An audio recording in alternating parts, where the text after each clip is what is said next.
I want to say I am very sorry and I highly apologize that I don't have anything Spider-Man to wear. Like, not even a mask, a hat, or a t-shirt. I just never got anything Spider-Man related. Spider-Man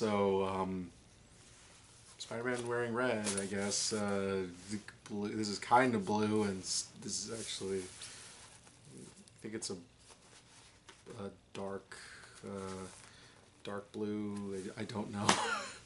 But I guess this is the closest thing I can wear, I guess. Like, that kind of looks like Spider-Man, I guess. But, yeah, so let's get into it. Spider-Man Across the Spider-Verse. This is possibly one of the biggest and anticipated sequels of all time. And understandably so, everyone's going to be hyped for this movie, and it just came out yesterday. Depending on this video, 2 days, but yeah, I just saw it yesterday, but wanted to get my thoughts across very well. So, like I said, before we begin, let's talk about how I feel about, Into the Spider-Verse. Into the Spider-Verse, in my opinion, is the greatest Spider-Man movie ever made. It is, like, top-notch. I love the characters. I love the story. The animation style basically was a pathway for other studios to try to basically do the same thing. I mean, come on. Literally, when this movie came out, every other movie wanted to copy it. Like, Puss in Boots: The Last Wish, The Bad Guys, now Teenage Mutant Ninja Turtles, Mutant Mayhem, and even Disney's Wish, yeah. Like, they basically want to copy this style because this style is so cool. Mixing CGI with 2D animation, but also mixing different styles of animation, like slow, fast animation, kind of, anime, even styles of anime like paint, or just kind of like the pencil drawing kind of stuff. Like I said, a lot of styles of animation is in the Spider-Verse movies, and I am just shocked of how incredibly good it is. So yeah, if you loved the first movie, you're gonna love this one. Now, for a lot of people, I can understandably so, gave me shit for my feelings towards Spider-Man No Way Home. And while my opinions of that film hasn't changed, for this movie, of course, being a sequel to one of my favorite movies of all time, and even my favorite Spider-Man movie of all time, does this, part one of, yeah, it's basically, yeah. So when this film was promoted, it was originally going to be Across the Spider-Verse Part 1 and Part 2. And of course that changed, and the next film is going to be Beyond the Spider-Verse, but it's part 2, guys. Like, it's part 2.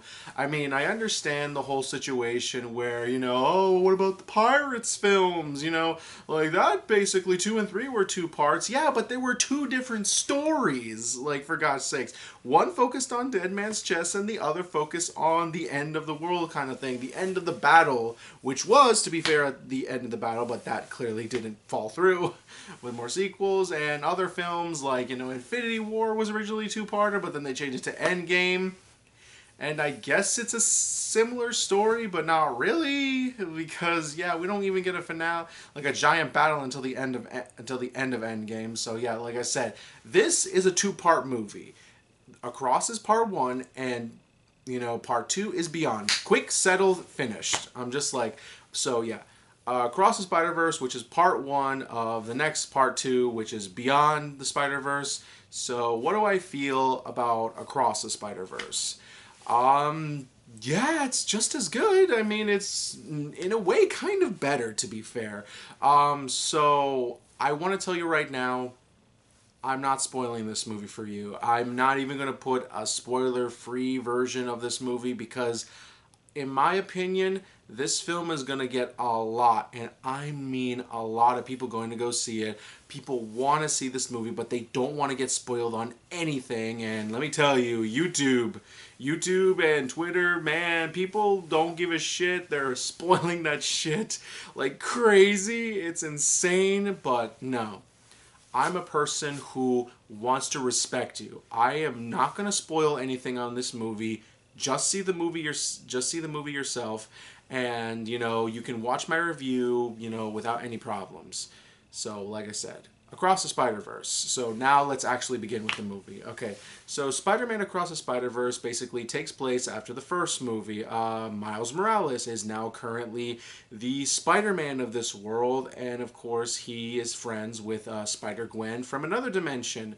So the movie kind of gives to the point of, you know, both of them are having such good lives as, you know, the spiders, the spider people, I'm going to say, this for the Spider-Verse. Everyone's doing fine until eventually something happens between Gwen in her universe, which of course leads her into this whole Spider-Verse team, you know, and stuff, and Miles Morales dealing with his normal life, trying to like basically balancing both keeping a secret as Spider-Man as well as trying to balance his superhero work with, you know, trying to keep his real life, you know, very well. You know, he's getting into college, he's really, you know, setting off his life, you know, he's really doing great, you know. But then of course he meets this new villain, which you've seen in the trailers, called the Spot, which, you know, I understand it's a previous Spider-Man villain, but I feel like they did a little thing differently with this version. It seems like it's a character from his past, has come back to haunt him, you know, and he's basically, yeah, in a way, if you've seen the trailers, he's kind of like the main villain of this movie. And now Miles Morales, and of course with the help of the rest of the Spider-Verse, which you've also seen in the trailer, tries to stop this villain from, you know, obviously taking over the world and possibly doing some great damage to the Spider-Verse. So, like I said, I'm going to do my best to not spoil anything, but what do I have to say is I do like the pacing of this film. The film, to me, is in a way kind of better paced than the first movie. The first movie kind of had like rapid, fast, you know, kind of like get into this scene, get into this scene, kind of similar to the Super Mario Brothers movie. But there are some scenes where it allows you to like, you know, sit down, relax, and having, you know, it has a lot of slow moments, few times, you know, but those slow moments kind of do go fast. Like I said, I love the first movie, but while a few little nitpicks of that, but they're super minor, they don't bother me. With this film, there's a lot more slowness to it. This is definitely feels like a missing puzzle piece to part two, you know, which is Beyond. Yeah, this, you know, this film has a lot of slow pacing, and to be fair, it's good slow pacing because it's not trying to rush you in of like what you see, like I said, what you saw in the trailers. You can see that the, you know, the futuristic Spider-Man, I think Spider-Man 2099, you know. Spider-Man 2099, I think that's what he is. I think that's what Spider-Man. So, you know how like he attacks him in the trailer and stuff, you know, like trying to chase after him, what we've seen mostly in the teasers.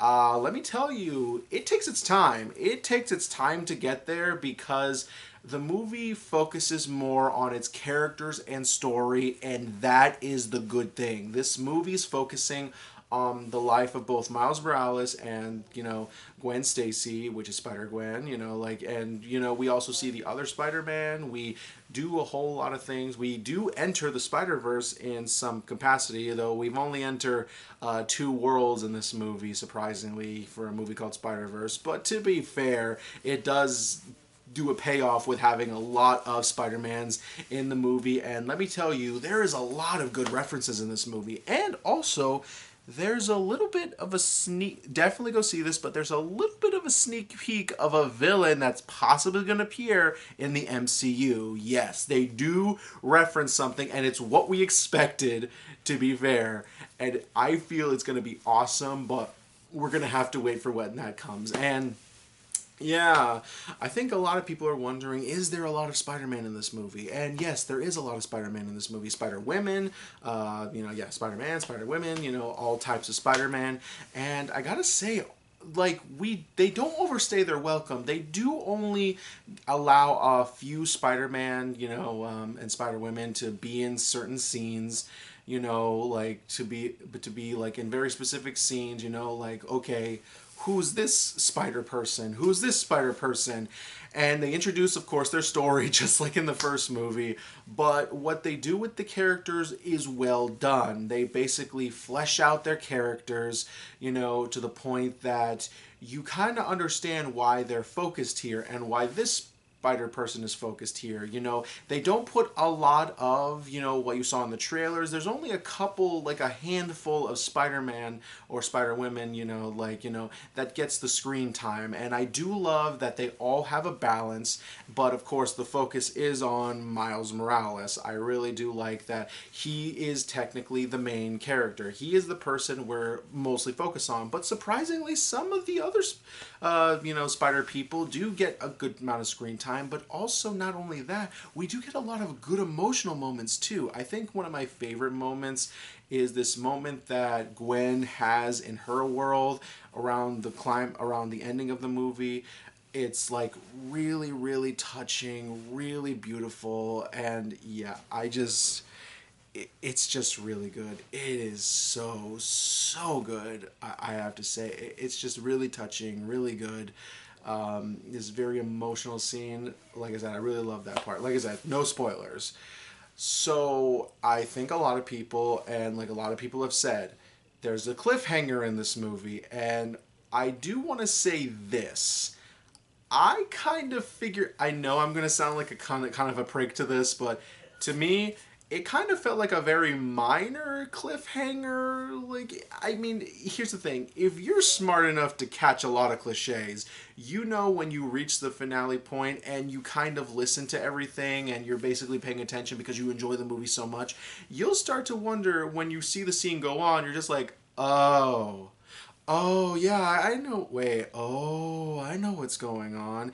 And then when you reach the end point, and, yeah, obviously, which is reach the cliffhanger, I was literally just like, oh, so that's what happened. I was just like, I was figuring out everything. But to be fair, I was really loving the film at the same time. But I'm a person who can catch a lot of things. I can catch a lot of things like when a story is going by, even towards the end of the film. I kind of am like that. I kind of catch what's going on even before the big reveal happens. Sometimes they can trick me, sometimes not, because I enjoy something so much, but yeah, it caught me off guard a few times because of how, like I said, it's really, I know I'm overpraising this movie. Is there any nitpick whatsoever? I do have to say that I am a little nitpicky towards like a few trailer fodders. And what I mean by trailer fodder is because you know how in trailers they show you a scene that possibly could mean something in the movie? And there's just like a few scenes where, oh no, a character is going to have a problem, or no, something's going to happen to the character. When you actually see the movie, it's just a way just to make people go rush to see the film. It's really a trick that a lot of people who edit, movies do that, like when they edit the trailer, they just kind of do that. That's just the main goal of the SpiderVerse movie. Sony's clearly just trying to get people into the seats, but to be fair, they're doing a good job with the marketing, and like I said, I also love the posters in these movies. I mean, think about the MCU Spider-Man posters. Those posters are just like,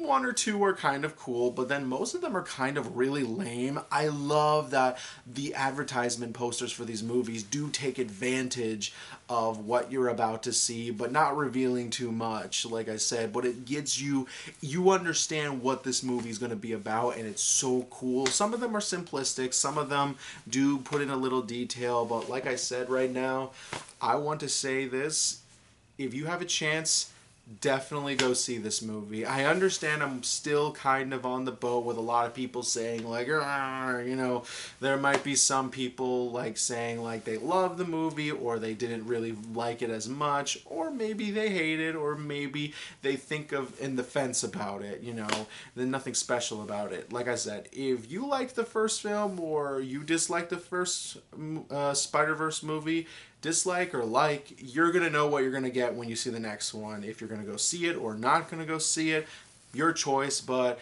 in my recommendation, I highly recommend, if you're a big Spider-Man fan and you love Into the Spider-Verse, you're going to fall in love again with this movie. I just want to say that right now. You're going to fall in love again. Just saying that right now, it's definitely worth it. So yeah, nothing much to say after that. Just go see the movie. Yeah, this is Roger D. Star signing out, and I'll see you next time, my Star Chasers.